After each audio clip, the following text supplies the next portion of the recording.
Kementerian Perhubungan Republik Indonesia memberikan sebuah bus sekolah pada pemerintah Kota Banjarmasin. Bus sekolah yang dihibahkan atas dukungan dari anggota Komisi 5 DPR RI Rifki Nizami Karsayuda. Ada 11 unit bus yang akan didapat Kalimantan Selatan di tahun 2021 ini sebagai bentuk apresiasi dari Menteri Perhubungan Republik Indonesia untuk warga Cibanua. Kementerian Perhubungan Republik Indonesia memberikan sebuah bis sekolah pada pemerintah Kota Banjarmasin. Bis sekolah yang dihibahkan atas dukungan dari anggota Komisi 5 DPR RI Rifki Nizami Karsayuda diserahkan di lobi Balai Kota Banjarmasin, Jalan RE Martadinata, Banjarmasin Tengah, besukan Selasa 12 Januari 2021. Dari Kementerian Perhubungan Republik Indonesia merupakan program aspirasi dan dukungan. Anggota Komisi 5 DPR RI Rifki Nizami Karsayuda, Wahid Takuni Prima TV medahkan, wayah pembahasan anggaran khusus hibah bis sekolah bersama Menteri Perhubungan RI di tahun 2020 lalu, dirinya dipanggil Menteri untuk membicarakan masalah permohonan wan alokasi bis untuk Provinsi Kalimantan Selatan. Menurut Rifki Nizami Karsayuda, ada 11 unit bis yang akan didapat Kalimantan Selatan di tahun 2021 ini sebagai bentuk apresiasi dari Menteri Perhubungan RI untuk warga di Banua. Alhamdulillah hari ini Allah Ta'ala berkenan ulun datang ke balai kota dengan suasana dan situasi yang lebih baik, dan tetap wali kotanya Kanda Haji Ibnu Sina.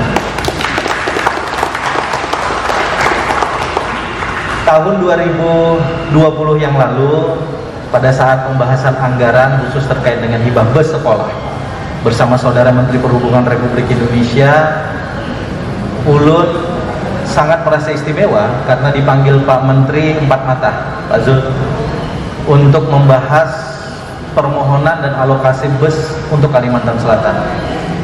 Jujur saya tidak tahu bagaimana proses di provinsi yang lain, tapi akhirnya Kalimantan Selatan mendapatkan jatah terbanyak dibanding provinsi lain di seluruh Indonesia.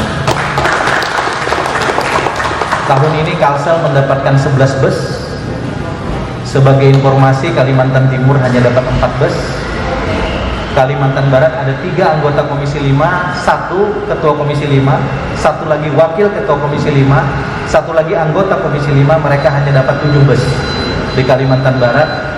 Dan itu tentu adalah apresiasi yang diberikan oleh Pak Menteri kepada Provinsi Kalimantan Selatan, termasuk Kota Banjarmasin di dalamnya. Sementara itu, Wali Kota Banjarmasin Ibnu Sina mengucapkan terima kasih atas perhatian dari salah satu senator DPR RI asal Provinsi Kalimantan Selatan itu. Ibnu Sina pun berharap bis sekolah itu nantinya akan menjadi manfaat bagi peserta didik wayah belajar tatap muka nanti. Alhamdulillah, terima kasih banyak bantuan dan supportian, mudah-mudahan berkah, dan juga ini untuk anak-anak sekolah kita, mudah-mudahan bisa dimanfaatkan nanti kalau sudah pembelajaran tatap muka dilaksanakan, sehingga ini mensupport juga program angkot ceria angkot ceria yang sudah berjalan. Kemarin angkot, kalau ini ada bus, alhamdulillah mudah-mudahan sudah bisa lebih baik lagi. Sekian, terima kasih. Oh ya, selamat datang Pak Wakapolresta Banjarmasin, Pak Subana. Terima kasih banyak juga bisa berhadir. Turut hadir dalam kegiatan ini Wakapolresta Banjarmasin, Kepala BPTD Wilayah 15 Provinsi Kalimantan Selatan Wan PJ Sekda Banjarmasin, serta sejumlah petinggi di SKPD di lingkungan Pemko Banjarmasin.